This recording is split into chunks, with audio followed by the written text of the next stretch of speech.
Good evening, everyone, and welcome to another edition of Nutters Network Thursday Things. Tonight, I have a very special guest. But before I introduce him, let me introduce my co-host, my partner in crime.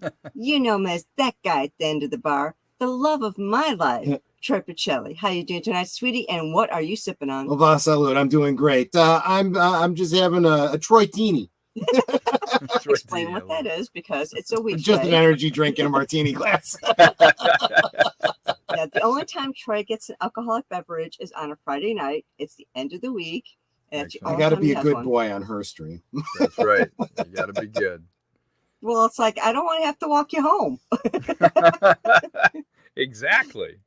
Well, that would mean trying to get him up the stairs to the bedroom. So, yeah.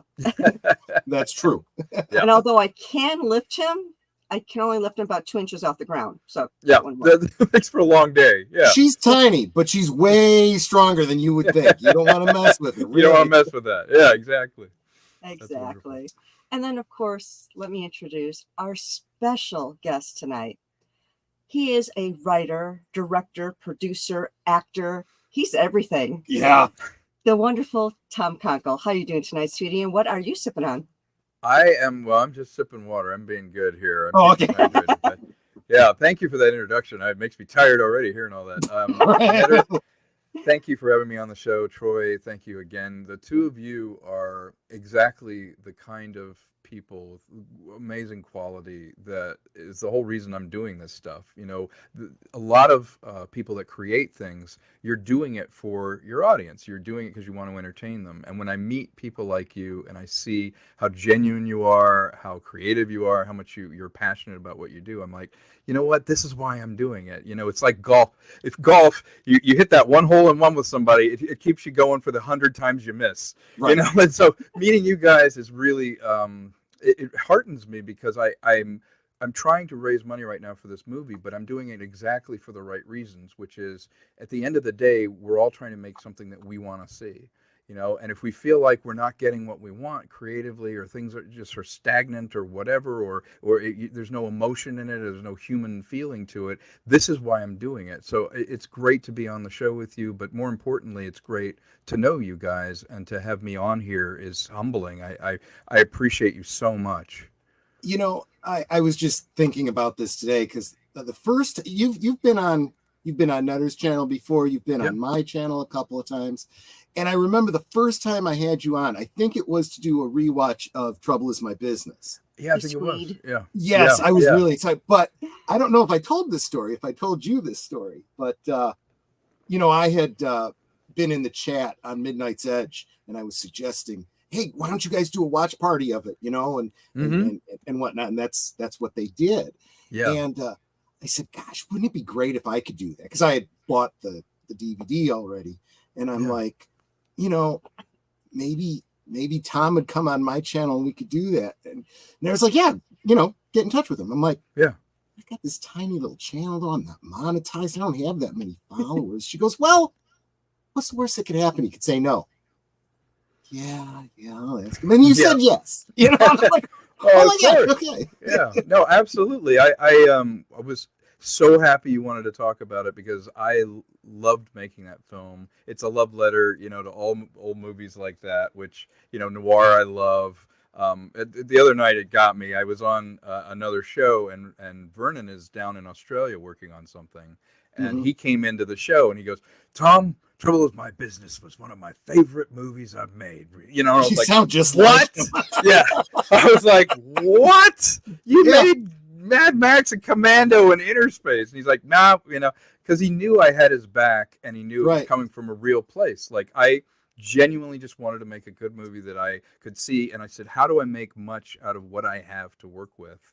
And, you know, I'm proud of that. I learned so much doing it, and for me, the best feeling was when I could sit back and watch it through somebody else's eyes, and like, okay, they like it. Like, you can re-enjoy it for the first time. It's amazing. Absolutely. That feeling. Yeah, exactly. Yeah. And if y'all haven't checked out Trouble Is My Business, it's a fantastic film. Right. It is done in the style of noir. It is a really wonderful film, although you can't get it in color. I like the noir version. Yeah, me too. It is a really wonderful film, and you can get it in DVD. You can get it in Blu-ray. you can actually stream it for free on YouTube and Tubi. You can get it on Zumo. I think it's also on Tubi, which is in color. I think it's on iTunes, their freebie or whatever in color. I mean, it's an interesting story. I've told it before on this show, actually. Right. I didn't ever mean it to be in color. And I agree with Netter. The aesthetic of it, to me, black and white is more dreamlike. You know, it keeps you away, and it makes you feel the space and the people, and it's just one step removed from life, from reality, and I love that. But streamers get freaked out by it because they're either like, no, who watches, it's in black and white, or what if they think it's old, and I'm like, seriously, like, people are sophisticated enough to get it, because there's so many great black and white movies, even like Doctor Strangelove is in black and white, and so I had to think about it in both things at the last minute, and thank goodness I sat and I went, okay, that wall's going to be green, if I do this in color. So I had to change all the paint to like medium gray. I had to change what everybody was wearing. I had to do all that stuff. And then I had to have one monitor where I looked at it and I was like, okay, that color value is here. Because every shot I do, I analyze the color values, the contrast, where the light is, because it makes you feel something. Like every time I approach a scene, I'm like, what am I supposed to feel in this scene? And so it had to work in color as a feeling and black and white as a feeling. And then after it was done and I found out I had to do color, I was like, wow, the night stuff needs to have like a blue tint and the daytime stuff needs to feel sepia. So it was like a process of making the movie again in a way I never had planned on making it. But had I not thought about it, it would be a disaster, because, if you could see, like, I Love Lucy, what they were actually wearing, it's like stuff that renders gray. It's like, so he's wearing pink, and then he's wearing green, and then he's wearing this. It doesn't read the same. I was just talking about this last week on my stream. There's a lot of color photos going around of the original Addams Family set. And you see the colors of what was in that room, and there's pinks and greens, and it's like, oh my gosh. Yes. Let's face it, a big Superman fan here, the George Reeve Superman costume, during the seasons when it was in black and white, it was a gray bodysuit, but it was like a brown. Everything that's supposed to be red was like a brown. Because if it was red, it would have rendered as black. Yeah, it would just disappear. Yeah. Exactly. Yeah. So you're absolutely right. You got to think about both things. And at the last minute, I was like, wait a minute, this isn't going to work as a color palette, and I can't change the color after the fact. So you really had to think about what people were wearing and how it was lit, and I needed to compromise some of it. I made sure it worked in black and white because, that's my favorite, but color had to work on some level, and so it was making the movie again in color, which was crazy. And that, I think, is a great pivot, because you're talking about, you had to make decisions based on what the streaming services dictated. If you want to be on our, streaming service, you're going to have to do this, this, and this. And that's not too dissimilar from what you go through in the studio with the studios. If you want to work with the studios, they're going to tell you this, this, this, and this. Yeah. Whereas if you want the autonomy, you got to go independent. The story that I think most of our followers here today would think of is George Lucas, right? Yes. When George Lucas made Star Wars, he did things that the studios did not like. No, it was an indie film. Even it was an indie film. He raised the money. He had to pull in a lot of favors, get a lot of help. Absolutely. He wanted to put that opening scroll at the beginning with the credits at the end. And I think a lot of people today don't realize that before Star Wars, most movies had the credits at the beginning. Yeah. That's and then at the end, it was the end. That was it. He had to pay a 6-figure fine for putting the credits at the end. And he had to leave the Directors Guild. Yeah. Yeah. So that's and to me, I'm like, wait a minute, we're supposed to be creative. We're supposed to be the rebels here. We're supposed to be, thinking outside the box, but you're absolutely right. no studio came up with Star Wars, the original Star Wars, and then handed it to George and said, "Hey, make this." We did a white paper and we did some research, and the marketing boys feel they can really sell this thing. Yeah. That never happened. What happened was it was one person going, the stuff in the future never looked used before. I wonder if I did this story and I had knights in it and laser swords and all this stuff, and that's where creativity. I've always said filmmakers are supposed to set trends. They're not supposed to follow trends. Exactly. And now we follow trends. And I think that, perfect illustration of what you just said is look at what Star Wars became under Disney. It is now it's driven by by the powers that be, not the creatives at all. In fact, anyone gets creative, they end up getting fired and sent packing. Sent packing, note, well, why don't we say hello to the chat? Oh, I'm sorry. Hello, chat. Let's say hi to the chat real quick. First up, of course, I'm saying hi to my sweetie. But then there's deleted scenes. How you doing, sweetie? Let's see. Doing the blue wrenching for us. Thanks so much, my friend. Yes, he is. And JPRPH1, how you doing, sweetie? Good to see you. Evelyn Hampton. Welcome, Jesse. Admiral. Jesse, I'm going to totally mangle your last name. Troy's better at that. Guajardo.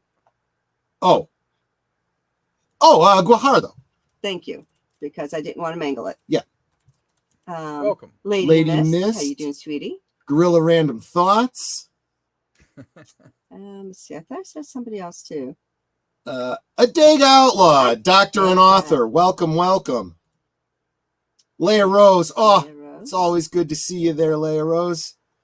Let's see. I'm scrolling. Saying hi to each other, which I always appreciate seeing. Yep. And I'm scrolling through quick, but I don't think we've missed anybody. Fun fact, there is a debate over what color the original 1954 Godzilla suit was. That's no true. idea. Yeah, that was a black and white movie. Yeah, it was brown. Others claim it was gray. That's interesting because I've obviously never seen an original one, but I've seen a lot of cosplayers. Okay, Gorilla Random Thoughts wants to know why you didn't say Kapla. Oh, Kapla Edge. I love it. Yeah, I actually do. I understand that reference. Yeah, exactly. I get that reference completely. You're my people. Well, I'll tell you. Okay, not going to get too far off. I know we have limited time, but before the Koof hit, I used to go every year to the big Klingon meeting or whatever you call it for the Klingon Language Institute. Yeah. So I got to meet Dr. Mark Okrand, who created the language. Yeah. There are some people there that literally spent the whole weekend speaking nothing but Klingon, which is impressive. I mean, yeah, it's like a challenge. Did you see the thing where it was a Klingon wedding? It was a wedding done in Klingon. The couple. I have performed a number of. Have Klingon you really? Weddings. Yes, I have. That's wonderful. In my Klingon Language Institute is closely associated with the biggest Klingon fan group, Klingon Armada International. I'm a member, and within that group, I represent the Klingon clerics, and so when I went to conventions, I would talk about Klingon culture, philosophy, religion, and so forth, the spirituality, and I would perform ceremonies. So for the younger ones, the coming of age, rite of ascension, and so forth. For the adults, if they were getting married, I'd do a wedding. And unfortunately, I've done some in memoriam services as well, so. Yeah. Oh, that's wonderful. But see, that's the power of science fiction, Troy. Yes. And the bigger picture of this, which fascinates me, is here is something that was created as a work of art. Yep. And then now we're learning, how do cultures form a language? How do we get rituals? How does a culture, you actually get to, from scratch, create one? So we're learning about humans and like what we need, what codes we have, how languages evolve, all from Star Trek. We're actually learning real world practical things about sociology and how people interact. It's like, this is not a frivolous thing. This is, people have to commit to it, learn a language, learn a culture. That's using a part of the brain. You're like firing new parts of your brain to learn that. That's pretty amazing. this is something that Dr. Okrand has said. He said you cannot separate, even with constructed languages, fictitious languages, created languages. Right. All language is created. Let's face it. Yeah. Well, true. English is made up. Yeah. I mean, artificially created. Yeah, exactly. As opposed to evolving from other languages. Yeah. He said you can't separate it from culture. He had to go in with, okay, what do we know about Klingons? And then he'd have to do some speculating, and then that worked its way into the language. And then, of course, as the show went and they would need him to say new things, that meant he was learning new cultural aspects. So he'd have to rethink something else in the vocabulary and so forth. So it is very interesting. That's world building. And that brings us to a new world that we're going to be looking at, an island in the stars. Yeah, in fact, let me share. Yeah, so as we were talking about an independent, independent film, we talk about it here all the time, folks, right? We talk about how much we're annoyed with the studios and what they're doing to our favorite IPs. We've really walked away from things like Star Wars and Star Trek. But I think the underlying thing that we don't say much is we're looking for the new George Lucas, the new Star Wars. And honestly, guys, I think the new George Lucas is right here. And I think this is the new Star Wars, right? I see it's funny you say that. Pointing this out. We pitched it that way, Troy. I think we're over 1,070 at this point. Yeah, and that's just with a few hours in. It's funny you say that. We literally pitched it as the Australian Star Wars to the original, like to the distributor. We got a distribution contract offer from it. Here's the thing. I'm a huge fan of the same stories that your audience is, that you are, Star Trek, Star Wars. They stop being about something, though. Now they're about themselves. Now it's like, well, we're in Star Wars, and let's comment. Hey, do you remember that line from the other Star Wars? Remember exactly. And it's calling back. And I said to myself, what's wrong with it is, on a fundamental level, the best stuff. Like, look at Wrath of Khan. That movie is about feeling useful as you get older, about confronting a friendship and age, and am I too old to be relevant? Revenge eating you up. They always say, revenge is like drinking poison and hoping the other person dies. Right. Well, it's about Khan single-mindedly wasting his life really on revenge, like Ahab in Moby Dick. But it's also about Kirk going, you know what? Just because you're older doesn't mean you're not relevant. Doesn't mean you don't have something to contribute.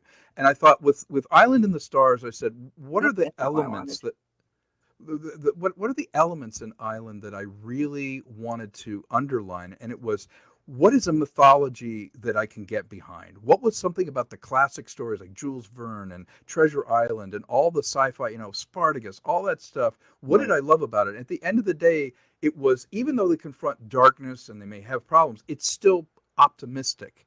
It doesn't deconstruct the story. There is a resolution, a happy ending to it. And most importantly, this has a female protagonist in it who is flawed.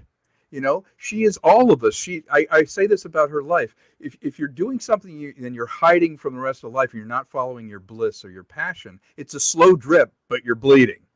And she's got the slow drip and she's bleeding. She's not following her bliss. And there's a lesson in there for all of us. She takes a calling, rejects the calling, and then ultimately goes, you know what, I'm going to find my path. And she has some men around her that are her mentors, and they're classic, Australian just legends in the acting world that are aspects of her personality that she needs to learn from. Much like Kirk would have McCoy and Spock as like, the id and the ego, and he's talking emotion versus logic. She has people around her that help her and elevate her. We don't knock the guys down to make her look good, which is what a modern film would do. But at the same token, we don't make her perfect so that the world has to adjust around her. She has to step up, just like any woman does, and go, you know what? I'm going to learn from this. I'm going to take my own path. I'm not perfect, but I can find my way.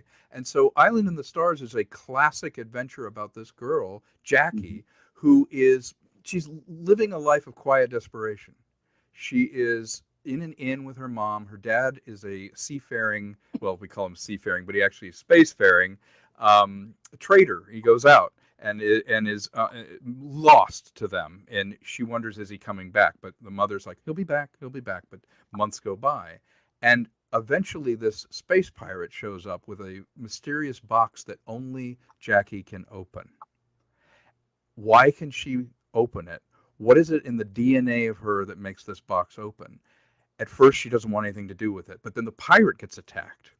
And finally, she has to decide, with the help of her mentors, I need to find out where this is, because my identity, who I am, and what I'm supposed to be doing is tied to this, and I need to know what happened to my father, and I need to know why I can open this. And so she goes on that journey. So it's about something, and around it, we've built this whole world of, well, what would happen if, Australian culture and the sort of naval, I love Master and Commander is one of my favorite films. It's like, what if that naval aesthetic moved into space, and we set it thousands and thousands of years from now? Mm-hmm. What would that be like, where the steampunk aesthetic is still there? Mm-hmm. People still have manners. Like, I didn't want everybody to be like, hey, dude, what's going on? Everyone's talking contemporary. I wanted something where you had to be formal, and there was a tip of the hat, to a woman, and you would say things, but underneath it, there was other emotions that you were forced to repress, like almost in Victorian times. And then when those emotions do come up, they're so much stronger, because you can't just disrespect people. You can't just swear at people. You have certain ways that things are done. So she's pushing against all of that. And right. I thought, you know what? That world would be fun to play in. So once I had the story, then the fun part was, and what world can I set it in that's super cool, that looks cool? You've never seen stuff like this before, where it's like, it's almost a Victorian advanced aesthetic against this kind of, what if the Navy was like thousands of years in the future, but they still had the ornate uniforms, and they still had a very formal, I was like, that's super cool, and we haven't seen that. And that's where Island in the Stars came from. It's that retro futurism.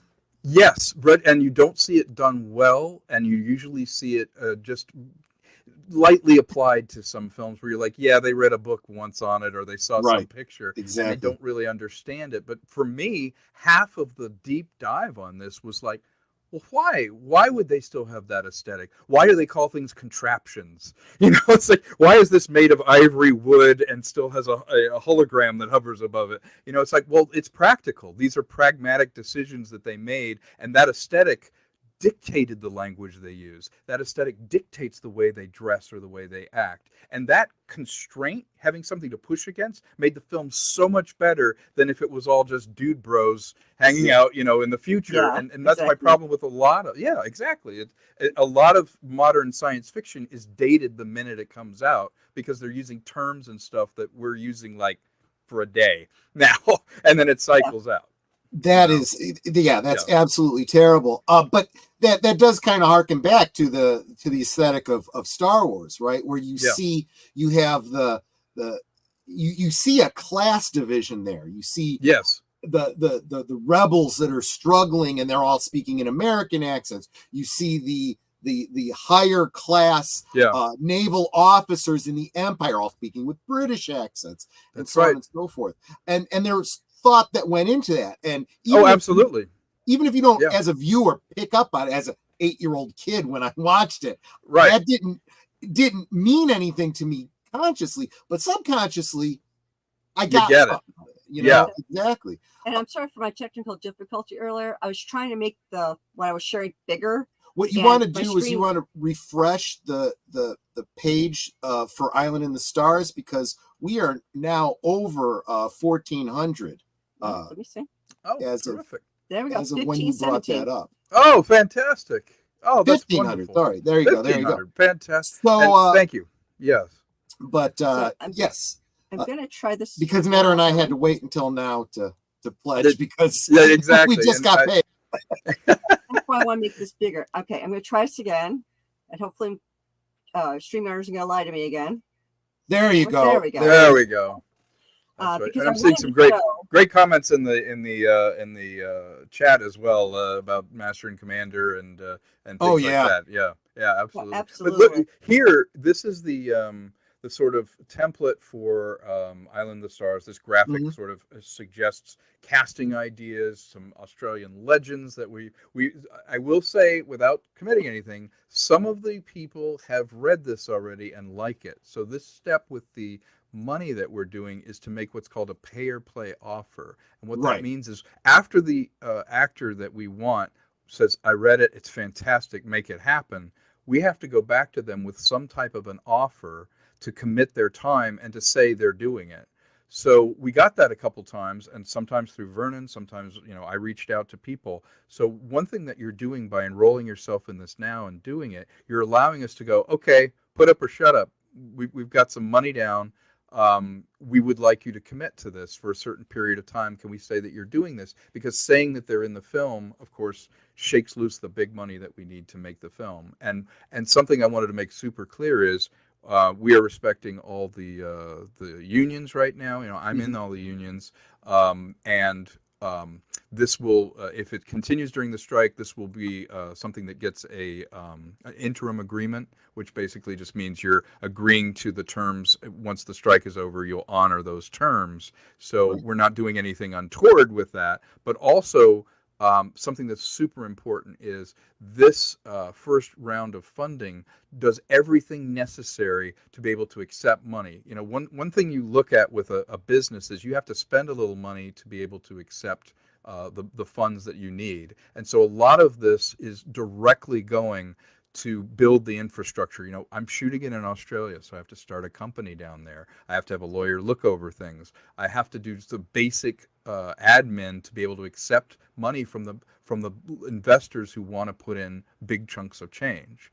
And so, I'm just a guy, and we've got a great team of people around it, but I'm not capitalized enough to do it. But if we're going to stick it to Hollywood, Yep. you got to compete Yes. like Hollywood. And look at this breakdown here. You've got your legal costs, your SPV setup, storyboard, production, data room. These are all things that I don't think we generally think about. That's right. And these are like bare minimums. This is This is just getting the boat. Yeah, this is the thing's written, it's scheduled, it's budgeted. I've concepted out everything. I've taken it as far as I can. I started it during the pandemic, and I took it as far as I could. But now it's to the point where we need to put up and start doing some of these things, because people are like, I want to do it. Let's do it. So I wanted to reach out to people to buy the ticket now when we need it, so that we can make the kind of film that you want to see. And at the end of the day, we're all enrolled in this thing, and it's a bird's eye view of the whole process. Behind the scenes, you can sit down to dinner with us, the cast. There's so many ways that we can access that, that I feel like it's a smart move to include the people that want to see the movie in the process. Right. And I have pinned the link to this Indiegogo at the top of the chat. Make sure you click on it. And these donations for supporting this film are really doable. So if you only got a couple of bucks, you can do something like the booty perk. Booty perk. And for that, you get a digital copy of the poster. There you go. $4. But keep in mind too, with something like this, what you're really doing is you are contributing to make something happen. Can you imagine going back to the 1970s and say, gosh, I want to be part of Star Wars. I'll give George a few bucks, That's basically the opportunity you're getting here. That's a great analogy. I hadn't thought of that, but yes, it's basically all the way up to, hey, name a Jedi after me. Exactly. It is very much there. We're very much in that spirit. I've been doing this 27 years. Vernon's been doing it longer. Everybody on the team is super experienced. We're all ready for it. We just need the opportunity now to execute what we're doing. Right. And so this is a chance to do that. And I love Back from the dead. Yeah. I love the way these are named too. Back from the dead. Yeah. So here's another one. It's really great. $25. Look at everything you get. Digital copy of the script, digital copy of the poster, special thanks in the end credits. Your name special thanks in the end credits so cool. of a film, Yes, digital absolutely. Film, digital soundtrack, and it shows up on IMDb forever. Like your name as one of the people in a movie. Yes, it shows up forever, and I think that was one of my most fun ones. I really like that one. And then let's see, this one is behind the scenes. Behind the scenes, that allows you to actually get access. We're going to be doing blogging and streaming from the set. You'll have a key code to go in and literally like, hey, how's it going today? What'd you guys shoot today? So it's a great way to have a fly on the wall kind of view of as we're making it. I want to show people, and it's like those extras you watch on the DVD or a Blu-ray. If you find that stuff interesting, well, you'd actually be part of it. Yeah, exactly. Now, Troy and I actually got a couple different things, because it's like you do get, like, if I get one. I got excited. I wanted to do it all. Yeah. But then there's like, I love it. One or two where it's got this thing, but the other things don't have this thing. So yeah, we got a couple of these. So the one that just got. We both did Captain, My Captain. Captain, My Captain. Yeah. Yeah, that's a good one. It's only $49. Yeah. For some people it's a lot of money. For some people it's not. Because we wanted the IMDb everything that you get. Right? Yeah, the IMDb credit is a great one. It's forever.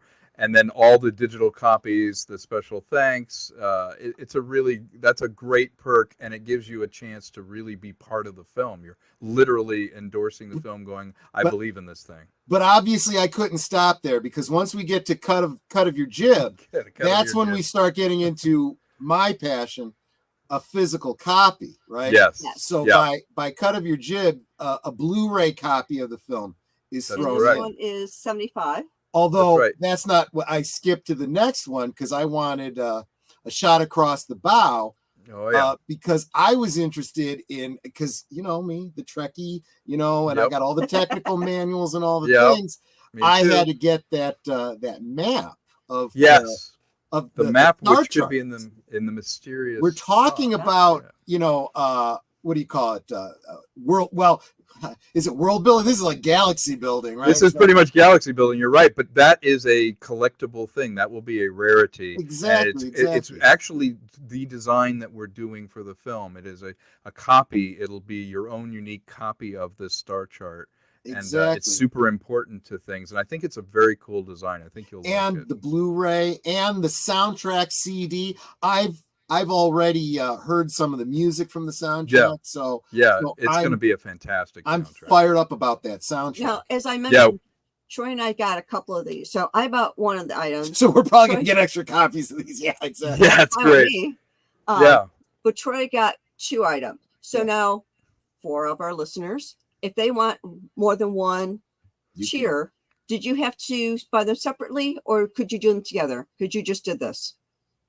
Oh, no. What? So here's, okay, good point, Netter. So what I did was I went in and I did the shot across the bow, and then I went back in and I did, I'm jumping ahead a little bit.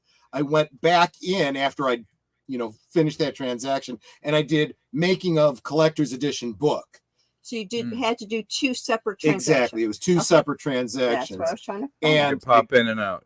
Yeah. Thanks for prompting me on that. But so what's going to happen? I'll get an extra copy of the CD. I'll get an extra copy of Blu-ray, but I will also get this booklet that offers a glimpse of the making of Islands. See, again, we'll get there. Which one was that one again? Making of collector's edition. Okay, we're not there yet. No, we're not. Okay, so our next one is Dead Men Tell No Tales. And I was interested in this. The holographic wanted poster. Is that actually going to be in the film, or is it just a fun thing that you're giving out? We will do a probably 2D version of the 3D hologram that's in there's a unique image, that happens in the film, particularly when you're in the seedy. There's a town that sort of has a seedy underground that's the harbor that they take off from. So you would have a version of that holographic poster. Yeah. That's interesting. That's really cool. It's something that we were brainstorming. We're like, well, what would we want, from this whole thing? And I thought, what, that one's a great idea. And Lucinda Bruce, who's the Australian producer of this, was like, what, I can make that happen. I was like, let's make it happen. Let's try that. It's great. Yeah, it's a great idea, I thought. That is. And well, maybe later on, before the thing ends, maybe Netter and I will go for that as well. Go for that. Yeah, that's going to be a nice collectible thing. I think. And I love having something. That'll have to wait till next payday. Yes, I'm glad we could do this in steps. Increments. That's right, and that's important. Thank you for bringing that up, Troy. It's a 45-day raise. After 45 days, it closes. And so during that time, if you want to revisit it and you're like, you know what, I'd actually like to be more a part of this, or try that, you can go back in and change it. But it is only for that 45. And that's why I also should point out on this particular tier, for the 3D poster, there's only 50 available, and one has already been claimed. So correct. Yeah, they are a limited run, so that there's some exclusivity. You will have the only one of those 50. Exactly. Yeah. So there you go. Yeah, and that one's $199. And then we're on Flotsam and Jetsam, also $199. And for this one, with a signed script. Yeah. That one you actually get a signed script. You get the vector print, all of that stuff, but it's mostly physical copies of things, which I'm a big physical media person. I like to tangibly have it. I actually have the mold of the gun from Blade Runner sitting around here. I have all that kind of stuff. I like having that. Yes. So it was important. Yeah. That's pretty cool.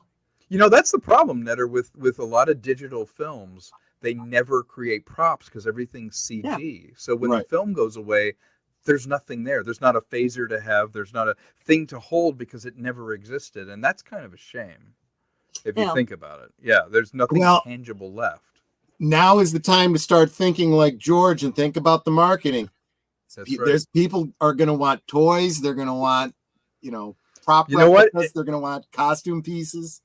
Space pirates is all I have to say to people, and are like, I'm in. Exactly. It's got space pirates. What? Yeah. It's like it's so much fun to envision, and because it has that nautical theme, I was influenced by a lot of nautical stories. It's like, you know what? There's something romantic about that notion of it's kind of the open seas out in space. And yes, there would be people that pirate and plunder ships, and there would be a colonial navy that tried to keep them at bay. And I thought, you know what? I've not seen that in a movie, which is hard to believe. Yeah. And speaking of pirates, the next one being Parlay with Us. Parlay with Us. Yeah. Those of you that this is the Zoom with me. Yeah, me and Vernon talking to you, 15-minute Zooms with us. We will answer any questions about film. He loves to talk about his experiences on set with all these different movies that he's made. So we'd love to hear from you. It's a higher level tier, but it offers a lot more value in that it's more personal. Yes. Absolutely. Exactly. The making of, which I was fired up about. Got to get that book about behind the scenes. Yeah, I've already started a log. I'll show you real quick.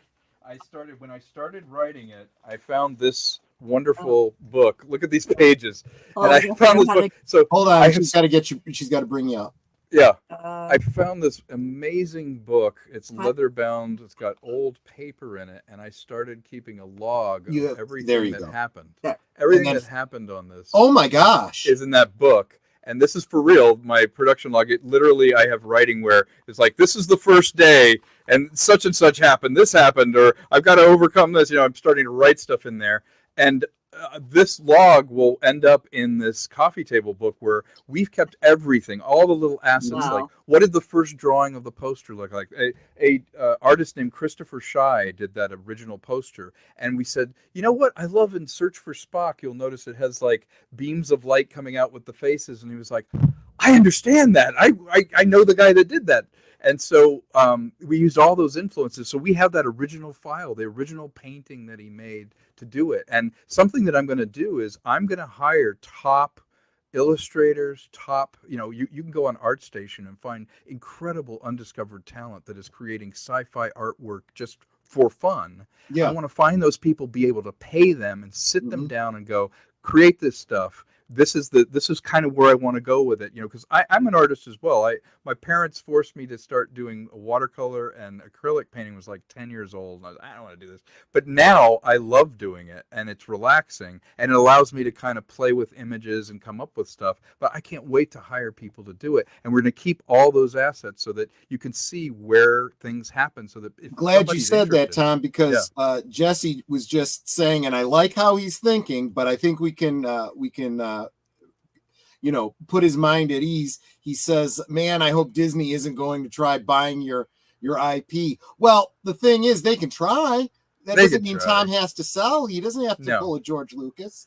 No, and I don't think when he was younger, George wouldn't have done it. He wouldn't have sold Right. it. I think he was all out at what is He it, was 70 he was something. retired. Yeah, That's why. yeah. So I honestly, it doesn't move my ball forward to sell this. I will tell you in confidence, I have been offered 3 times to walk away from this, to have someone else do it and buy it.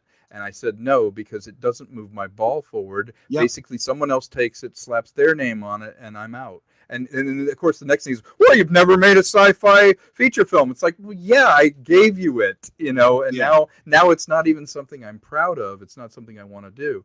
There's some projects where you're like, I'll write this for you, man. I'll hand it to you. I've done that. Many times I've made other people a project or written a script for them, and they've got it. But this one is for me. Yeah. So looking back at the perks, now we're getting into the levels where it would require it's going to require some travel on your part. So if you live in Australia, you can get yourself to Melbourne, or if you live in the LA. States, and you can get yourself to LA. Yeah. Vernon is mostly based here. So if you are in the United States, it's basically a plane ride, if you have the resources to do it, or if he's at a convention somewhere near you, he might be willing to sit down. But yeah, you actually get to meet and greet and sit down with him, and believe me, it's worth it. He tells great stories. He plays a villain, and he's like a psychopath. But in real life, he is the nicest, most well-spoken gentleman I have ever met. I do have to say, I've seen the behind the scenes. I get the impression that he's a great guy. He does play a villain very well. And I saw you did you dropped a video yesterday, which of course included a clip from Trouble Is My Business, the scene where he's roughing you up, right? Yeah. And the thing ends very abruptly with him punching you, and it goes black, and I'm like, oh my gosh, he killed him. No. He killed him. Yeah, no, he's great because he can turn it on and off. There's a part of him that taps into human nature. He understands the nature of evil. And he and I had a conversation. I saw his eyes light up because he knew I got him. When we were first, I was directing him. I said, remember, the villain is the hero in his own story. And he doesn't know he's evil. And Vernon was like, exactly. And then we were locked in because that's true. A villain, if not for the hero interfering with it, the villain's story would execute, and he would be the hero, and he would get what he wanted. If you're robbing Nakatomi Plaza and you don't have John McClane, well, I'm just going in, I'm stealing the stuff, killing everybody, and leaving. He's the hero of that story. So he understood the nature of a villain in a story so well, and what I love about Vernon is he is able to balance it. He's able to find some empathy, something even in the most monstrous people. He has a twinkle in his eye, kind of like Sean Connery, where you feel like he's having a good time doing this, even though I loathe him right now. Mm-hmm. I can respect that. Exactly. And that's why I love working with him. So that's Vernon, but then we go through the rest of the cast. Emily, guys, let me tell you about Emily. Yeah, I was gonna say, you guys want to. I could see a lot of people wanting to travel out to have dinner with her, and she's a character. She's in LA now, right? She is in LA. Yeah, she is from Australia. Her family is there. I was lucky enough to meet her because she asked me if I wanted to direct this horror movie that she was doing, and I read it over. We actually did a reading, and we got along great, and we ended up becoming friends as a result of this. And I thought, wow, you're like Carrie Fisher and Jane Seymour and a bunch of people wrapped into this one thing, and she doesn't know how she comes off. But she has this great, totally. She has this quirky energy. Yeah. And I was like, you'd be perfect for this thing. She read it, and like that, I got a phone call the next day, and she's like, what do we have to do this? And those are the kind of people you want to work with. So she's amazing. She's also a singer. I've seen her she is. perform. She's fantastic. Yes, she is. Yeah. So well worth it to meet her. I think great things are going to come from her. She's one of the hardest working people I've ever met. You find her, she's like, oh yeah, Friday, 9 o'clock, 11 o'clock doing this, driving to Las Vegas, then I'm going to do this, then I'm doing a movie. That's the kind of person you want to work Well, with. you know, that's youth, right? And Yep, in that this is youth. case, it's not wasted on the wrong That's people. right. She's got drive. Krista is another amazing actress. She is Australian. Mr. Yeah. Vendy. Yes, she was on the show Neighbors. She knows everybody, and she's actually really a terrific actress who has access to so many resources and wants to help with this project. I will say this: she believes in it so much she bought a perk. Wow. Wow, good, Yeah. good. Yeah. So yeah, that's somebody who's really truly invested in every sense of the word. And right? that's humbling. I'm so grateful for that. Yeah. Then we have meet and greet the creators. There I am. Yeah, I was just gonna say I could totally see spending $700. Any way to get out to you to have that dinner would be with you, fun. my friend. Oh, we would have so much fun, and I know just where we'd go to dinner. I think this one will be a lot of fun because it would be a chance for me to kind of find out who's digging the film, what they like about it, what they're interested in, and if we have a shared love of pop culture and music and whatever, it would be a great dinner to have. And you're welcome to ask me questions and kind of like, what's going on in your head with this movie? It's a great way to connect with people, and it's a real way to show support. You know, at that perk level, you're actually really moving the needle because that helps towards a lot of these hard costs that we have. And what I think there's something that there's a perk within this perk that I don't think is verbalized here, and that's when you have an opportunity to talk to Tom, right, and share your thoughts and your feedback, you might actually influence him on something that very true as he goes forward with this project, you know. Absolutely. And I may learn something from you that makes a light bulb go on in my head, and I'm like, you know what, I should do that. Hero's Journey, which is a Joseph Campbell reference. Yes, absolutely. Yeah, almost like you know how to tell a story. Funny that. Yeah. Red carpet tickets. Come on, people. This is a great perk. Yeah. Yeah. You're at the event. Yeah. This puts you right there, and really makes you part of the process. You might have to dress up, folks. You might have to dress up. Picture taking, going down that red carpet. Yeah. And have someone ask you, who are you wearing? Yeah, exactly. Who are you wearing? Well, it's there's no better feeling than going to something like that, because it's really just a celebration of like, we're done, we did this. And so you would, if you got that perk, you would literally be there doing what I call like the victory lap. When you win a race, that's the victory lap, is coming to the red carpet and just being part of it. Yeah, absolutely. Yep. Then you have the VFX seminar. Those of you that are technically inclined into those, special effects and whatnot. And if you wanted to try it, Mike Smith, who is my business partner, he's been a friend of mine for must be almost 16, 17 years now. We started Luminactus together. We've done a bunch of films and TV shows together. He is a genius at creating VFX. His understanding of it, he can help you sort out something you're trying to do. He can show you the fundamentals of how effects are made and created. If you have any interest in that, any interest in creating a YouTube video that has a little production value or something, that masterclass with him where you can ask questions and integrate his ideas into your project, it's worth it. You would pay that much just for the class. They also get associate producer credit, so that's pretty cool. Yeah, that's pretty cool. That's a major credit. Yeah, that's an above the line credit. Absolutely. But now we start, if not visual effects, then maybe you want to be a screenwriter. Screenwriting, yeah. If you're working on some writing, I would be. I've been a writer for over 25 years, staff writer at Warner Brothers. If you have questions about story or just want to bounce your pitch off me and have a discussion of it, this seminar would be a chance for us to have a real dialogue about your project and how you can take it up to the next level. Yep. Absolutely. Or if you're thinking about producing, there's a tier for you there for a producing seminar. With a bona fide producer like Lucinda Bruce. She's done a ton of projects. She balances the creative, the financial, the organizational, and she will show you tricks to kind of get over the hurdles of scheduling. Our joke right now is it's like getting everyone around the hole, and the hole is moving, and then pushing them all in the hole at the same time. That's really moving a chute through. It's like organizing a small army. So it's definitely a great opportunity to ask questions or just find out, like, what is producing? Like, what do you do?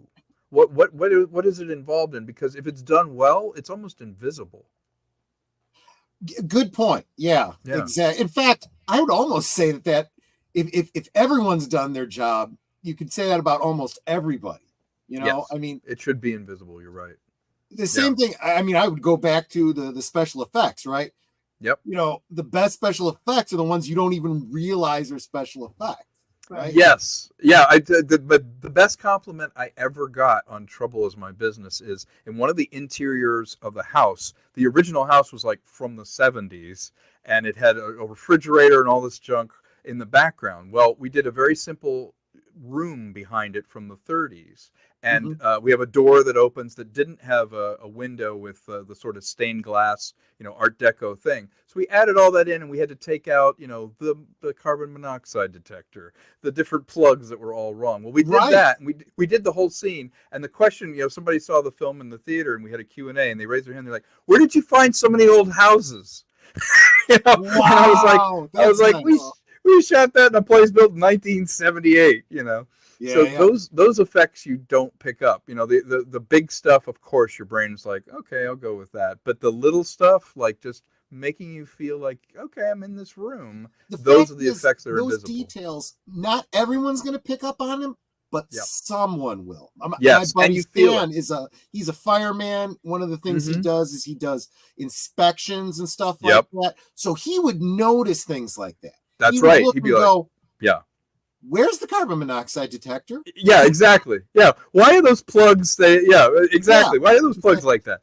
Yeah. And you know what? You feel it. Even if you don't like intellectualize it and go, oh, there's no thing. You just go, okay, I'm in that room. It's the 30s. Like 8-year-old Troy watching Star Wars, not thinking through why the accents are different. Right. Exactly. Adopt a pirate. Yeah. That brings us, this is the one that if there's any way we could figure out how to get the money together to do something like this one, guys, you got to pay attention to. Yeah, that one's fun. You get to name one of the pirates in it. You will have the name in the end credits. They'll refer to the pirate by that name. I've already had one person approach me, and they're just like, you know what? I'm going to hit you up, and I want you to name it after one of my kids. And I'm like, done. When a kid grows up, they'll be like, why am I in a movie? Like, why is this pirate with my name? So yeah, it's kind of a fun way to forever put your imprint on the movie, where literally a character is something that you name. So I wanted to point that out, and there's only 15 of those, folks. So correct. Well, because that's pragmatic. We don't want to promise something we can't do. There's only going to be 15 pirates that you can name. So I wanted to be on the up and up with everybody and go, look, there's 15 chances. We're not being greedy here. We're not trying to make more than 15. So I guess what I'm saying to all of you guys is, if you want this, get in quick. If you want to keep me and Netter from getting into the movie in that way, you can also get in quick. That's right. Because, technically there's only 13, right? Because you two have claimed. Yeah, exactly. Yeah. But then that brings us to, this is the big mamu, mama. Oh, yeah. The Leviathan perk. Yep. And the Leviathan is the name of one of the ships. It's a very important ship in this.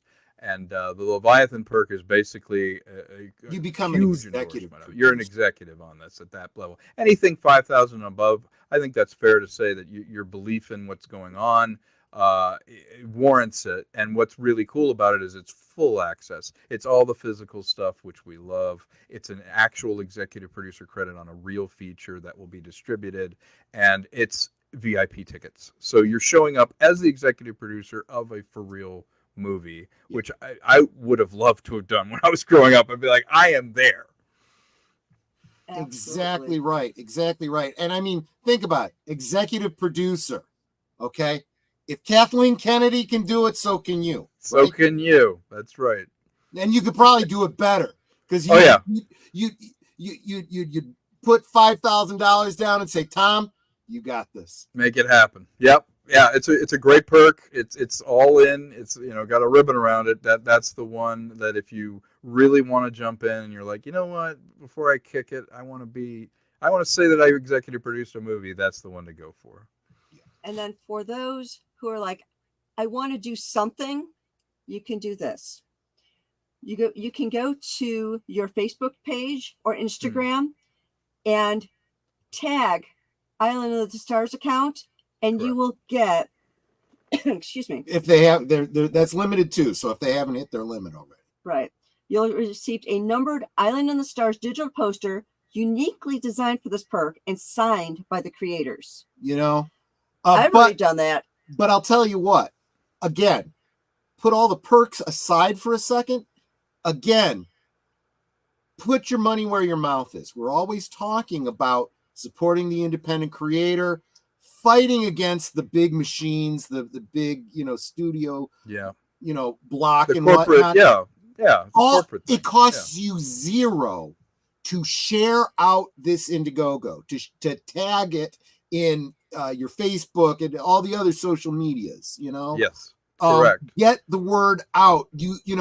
It's like the old shampoo commercial. Tell two friends, they'll tell two friends, and so on and so on and so on. That's how it works. Multiplication of getting the word out. What absolutely is one of the best things. Okay, I got to share this. So I got to stop sharing this one. There I am. And I have found to myself. Share. Where'd it go? Should be this one. Yeah. After you purchase your perk, you get this adorable little doge. The smiling corgi. Yeah. That's kind of worth it. Absolutely. This is so adorable. They let you pick like what comes in the final thing. I just thought that was wonderful. But yeah, that's great. And you'll get updates. Yeah. Yep. Exactly. You raised a great point, Troy. I just want to amplify what you said. Yeah. I've been complaining about, the way movies have been going for years. Even though I'm in the business, I'm frustrated by it. Yep. If we feel genuinely that we want to do something, it's time to do it. You can't have something original out there and nobody supports it because I'm not going to be able to make it. And I've seen great little indie films come out that nobody went to go see. So it sends a message of like, we don't want it. We don't want to see it. But then people are like, no. I love Dredd. Why did Dredd not make any money? It's like, nobody went to go see Dredd, right? Even though it's a good movie. So I'm making this movie for us. And honestly, I'm looking for that feedback. And the only way to do that is with your pocketbook and by amplifying it by going, you know what? Let's take a chance on this thing. I'm going to hashtag it, put it out there because we're all kind of complaining about it, but we got to do something about it. And like Deleted Scenes is always saying, and I saw him and many other comments. Well, I guess, when I get paid, I can, whatever, do this too. But but Deleted Scenes is always on his stream. He's always saying, this is how we win. Well, this is how we win. This is how we participate. It's not just talk. It's action, whether it's through throwing money at it or it's getting the word out so others can. It makes all the difference because people are watching. And if you don't do anything about it, they're going to go, see, Disney's right. That's what they want. That's what the people want. And then we'll just sit and complain about it more and go, how come nobody's trying anything? Oh, right. I didn't do anything. Yeah, exactly. Because it does cost money. And here's what it comes down to. You got two choices the way I see it. You got the crowd fund where the fans are paying for it, right? And then there's the studio model, which is basically selling your soul, and the devil takes over. And this is how you end up with, Disney Star Wars and so forth. It absolutely is because the people that came up with Star Wars aren't the people making it anymore. And to be honest, most projects on that ecosystem get handed off as if it's just widgets. It's like, oh, this guy couldn't direct The Flash. Okay, give this guy The Flash. Give her this thing. Oh, why don't you have her write it? and it's just a thing on the back of their resume. Whereas guys like me have been out here knocking on the door while the house is burning all around me and going, "Can I come in? Can I play?"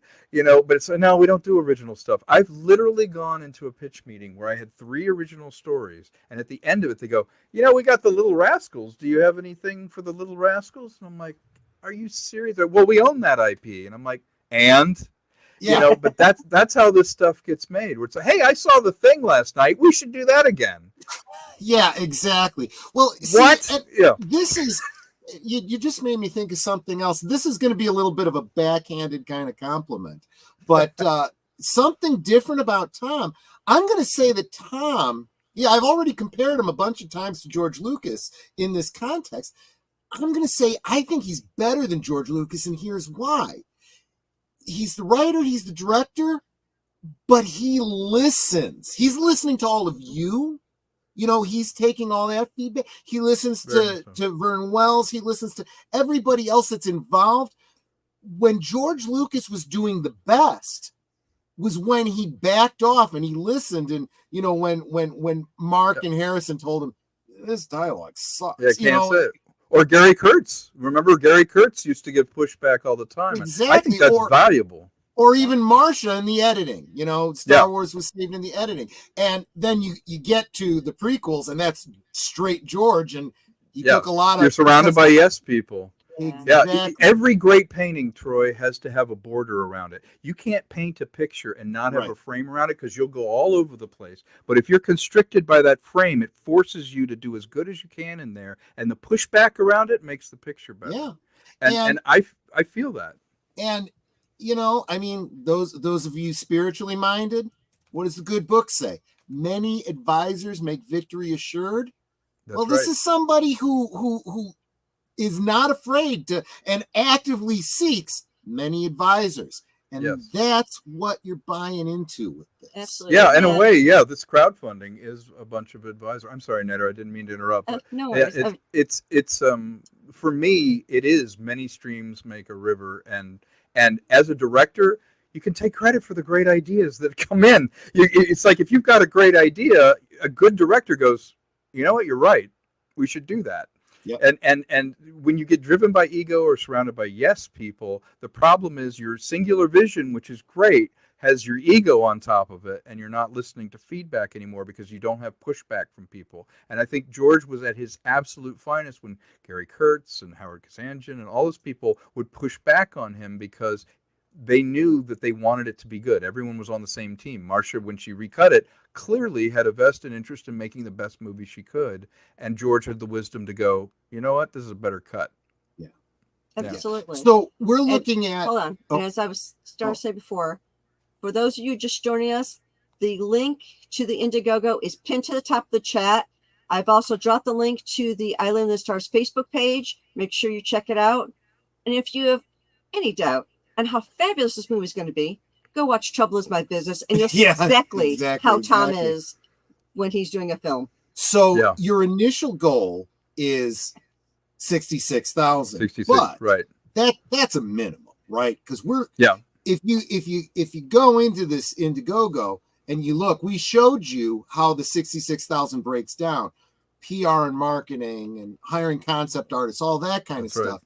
But then, you got stretch goals saying, hey, we get a little bit more money, we can do more, right? Yeah, location scouting is going to cost $20,000. Yeah, we're going to another country. Yeah, exactly. Key cast, crew contacts, 10,000, right?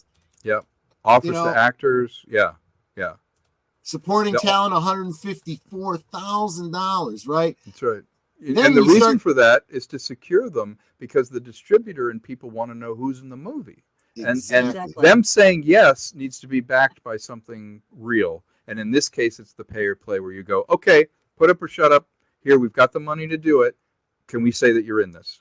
Yeah. And that secures it. And our ace in the hole is because of Vernon, because of my contacts, we've circumvented agents already. We've already had them read it.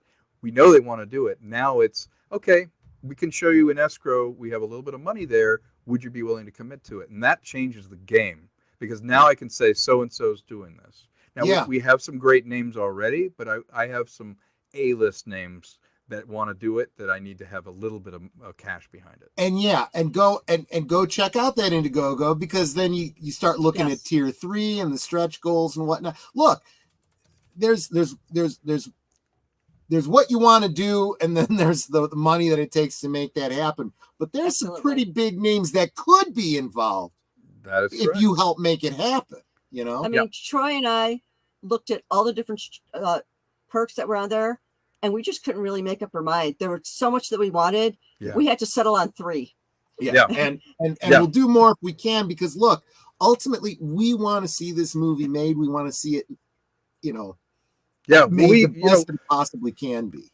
We feel the same way. It's like we have the skill set to do this, the execution. We've been making money for other people our whole lives doing this stuff. This is an opportunity for us to stick it to everybody and make this movie. And remember, it's in Australia, which means the exchange rate, I think, is 65 cents on the dollar. So we get to spend a lot more there than we do here. And we get 40% back to the investors in tax breaks. So this makes a lot of sense to be filming there. And this is an opportunity. Things don't have to cost $100 million, $200 million. The reason they do is they're bloated. Below the line, like the things you actually pay for doesn't change that much. It's all the admin that studios have, all the overpaying stuff. If you really look at it, Terminator's made for $7 million, the first one. And if you look at it, okay, why are we spending so much money when you could make a bunch of great films for under $30 million? And if any one of them's a hit, you get to make another movie. It's kind of like that frame you were talking about before. Exactly. Right? It's exactly the frame. And the problem that now is we have less chance taking, less interesting stuff, because they have so much money riding on it that they don't try anything. They just go, okay, let's do Harry Potter. Like, can you believe they're doing Harry Potter again as a series? Yeah. They're rebooting Harry Potter. I heard about that. And there's all these books on the shelf that have never been made. That's why it just drives me bananas as a filmmaker, because I'm like, I've got a stack of original scripts here, but to make them, I just have to go make them, because to convince somebody, they're all like, yeah, but we don't already made that. We want something we've already made, which is very frustrating for somebody that loves to do original stuff. I'm looking forward to the day when I can, do a stream and talk about, Tom Konkle went to all these different studios. He had all these different scripts. They didn't want to do it because they weren't known IPs. He went out there and made them, and look at where he is today. Heck, I can't even talk to the guy anymore because he's so big. You will always be able to talk to me, both of you. Yeah. No, I'm not that guy. I think know you're not. Success tends to unmask someone that's already that way. And I'm very blue collar, down to earth. I have no pretensions at all. I just want to make movies. I want to just have enough to do more. What would a red carpet be like with you? I mean, that sounds like we would have fun. More fun than what I see. We would have fun. Believe me, I've been on a bunch of red carpets, and it's fun. Yeah. I would love to be able to get together with you, have dinner, maybe smoke a cigar with you. Exactly. It's like, what are you wearing tonight? I'm wearing Peignets, JC. I don't know. I'm wearing a white dress shirt. Yeah, it's something from the Levi collection. Yeah. I'm wearing a tie. Yeah, little Peignets. Yeah, exactly. No. Yeah. Exactly. But yeah, so I think unless there's something else you can think of that we didn't cover. I know that we've already run over time. I don't know how much time you could. Oh no, this has been wonderful. It's a perfect time. I don't know if you wanted to play that first video off the thing. I was going to ask you about that. We can play out of that. Yeah, we have the rights to everything in that, so you're welcome to play it.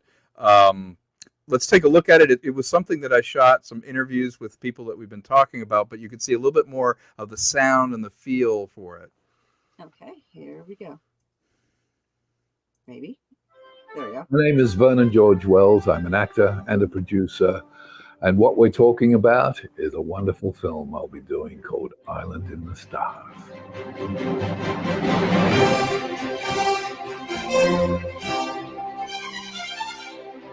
Island in the Stars is the story of a young woman named Jackie Driscoll, who on a faraway planet encounters a roguish space pirate who has with him a mysterious box that may lead to her missing father, as her destiny lies hidden on an island in the stars.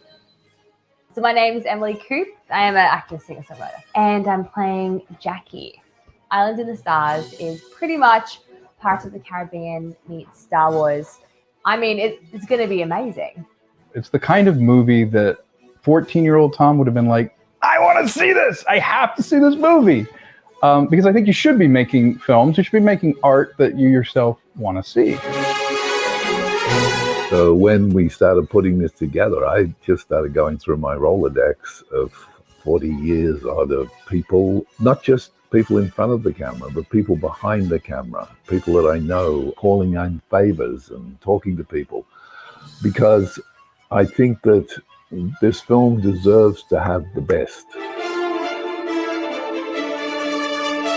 Obviously, working with Dream Screens Australia is huge. They're an amazing, talented group of people, and the technology they're bringing into film is just fantastic.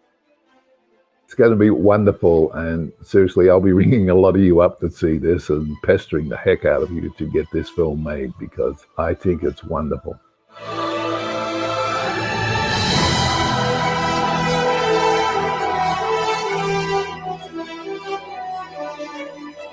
Island in the Stars is truly an epic science fiction adventure film.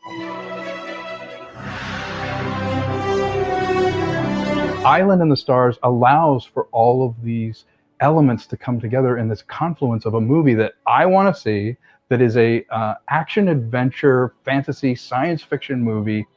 It will be fun, you will love it, and we will do everything we can to make it the best that there is. So please.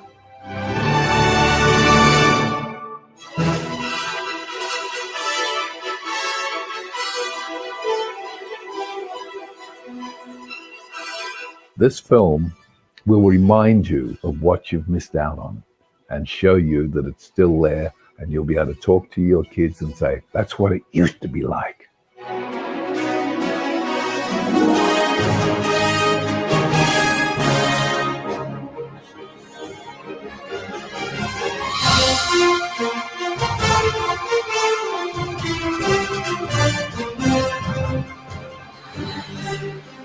Island in the Stars.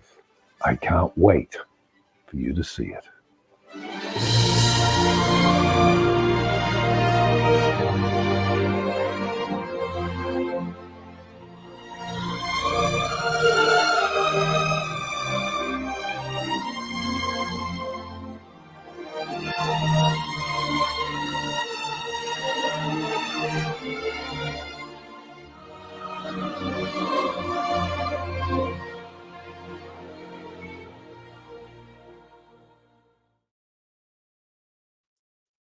Wow. So yeah, I see the comments. Yeah, if you want to be in it, you got to get out to Australia and become an actor out there.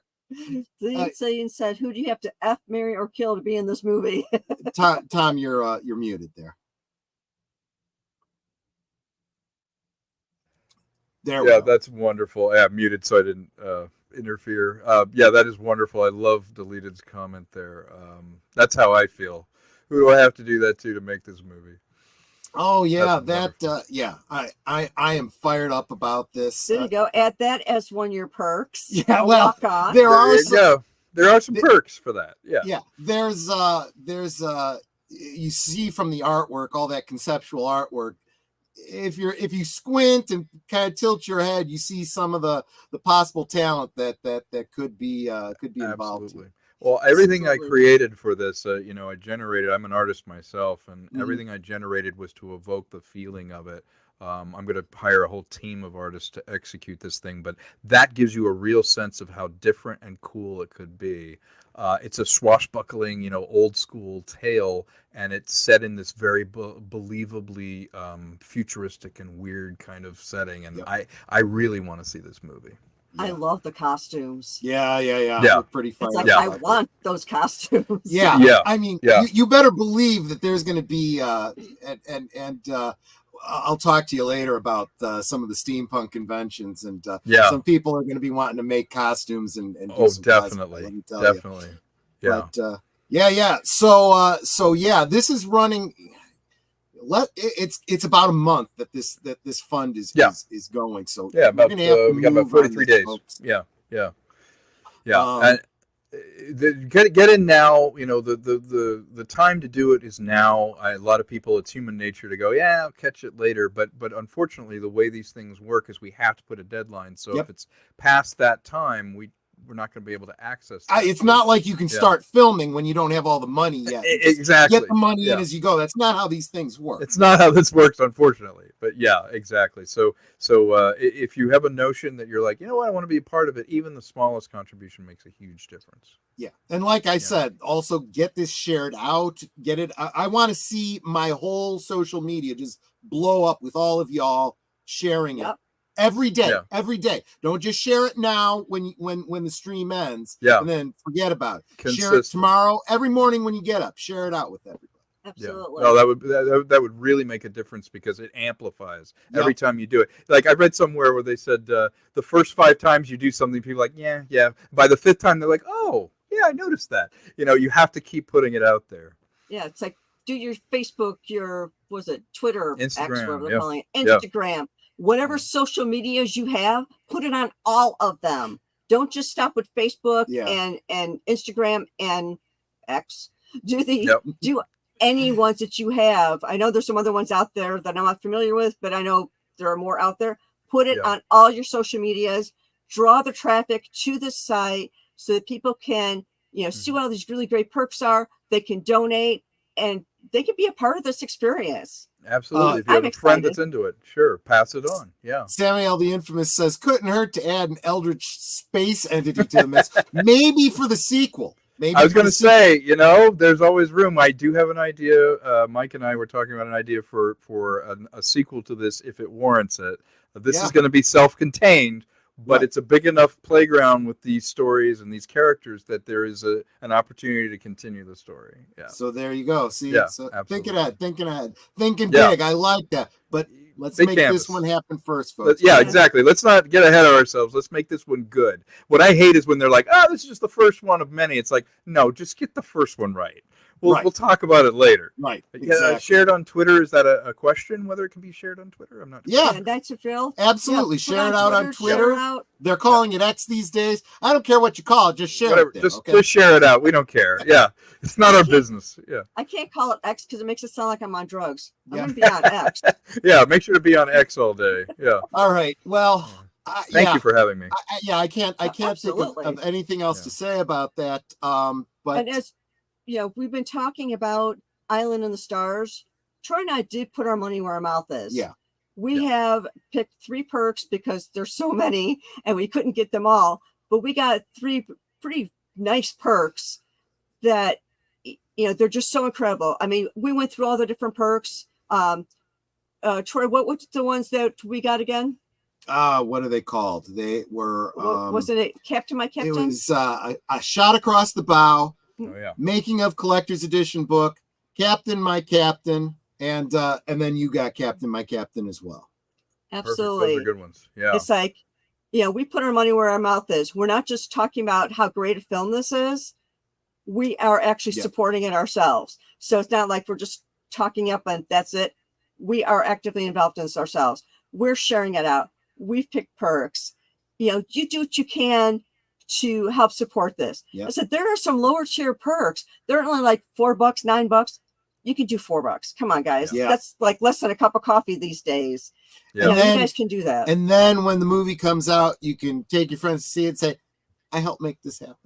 Yeah. And in a very real sense. Yeah. You're actually making it happen. You're being a part of the whole process. And like we were saying earlier, it's like, I'm just like the rest of you. I'm the audience for this thing. I'm the one who's going, why am I not digging what everyone's making now?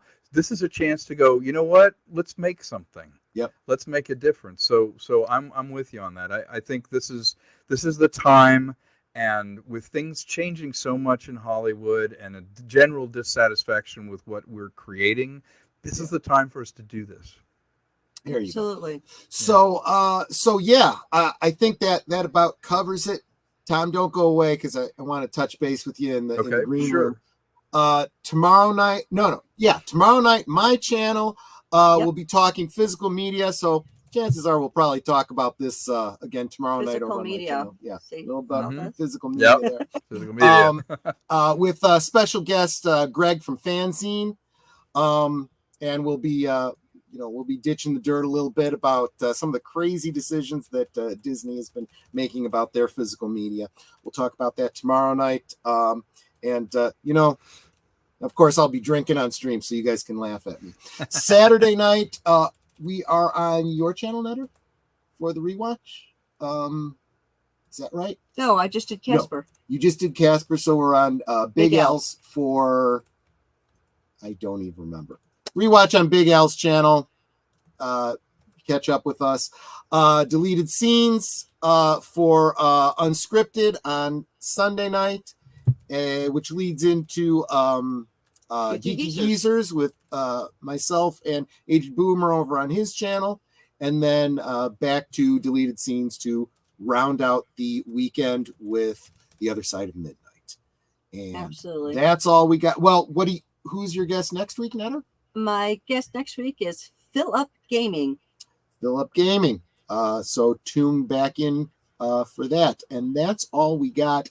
Want to wrap this up as quickly as we can because we've already kept Tom past his bedtime, probably. Past my bedtime. I've been exhausted. I've been thinking of ideas and literally in meetings trying to make this happen all day. I understand. And then you had to come on here and do some marketing, right? Oh, this was the candy. This was the reward. I was actually looking forward to this and to talk to both of you. Nice. I just want to say again, super grateful. It is a partnership between us and you that we're making this thing, and I genuinely am just humbled and grateful that you like the kind of work that I'm doing, and I just want to honor it. I just want an opportunity to do what we know we're capable of and do a bigger canvas. I'm tired of struggling to make something and knowing, you've got the skill set now to do it. We need to do a bigger, more ambitious project. Amen. Absolutely. So Island in the Stars. Let's help him make it happen. That's all I got, Netter. Absolutely. And of course, I've mentioned a couple times now during the stream, Trouble is My Business, Tom's wonderful film. I still need to get those to you to get those signed. But I will be giving away one of those copies, a Blu-ray copy. Probably want to hit my 300. Yeah, let's get her to 300. So if you're here and you haven't subscribed yet, make sure you hit that subscribe button. Absolutely. Because for me, getting the subs isn't really for me, it's for you. Every time I hit a milestone, you guys get gifts. Exactly. Right now, I'm trying to get to 275, just so I can have the trivia contest, give away a few things. Yep. And then 300, I'll be giving away more. There you go. And then it's every 100 after that. Okay. Sounds good. But wrapping up, y'all know what I always say. Of course. We can talk amongst ourselves, and it's all well good and fun. But it's so much more fun when you guys are joining us in the chat and you're dropping your comments and your questions, your trivia, or being goofy or whatever it may be. And it doesn't feel like we're separated by miles or continents in some cases.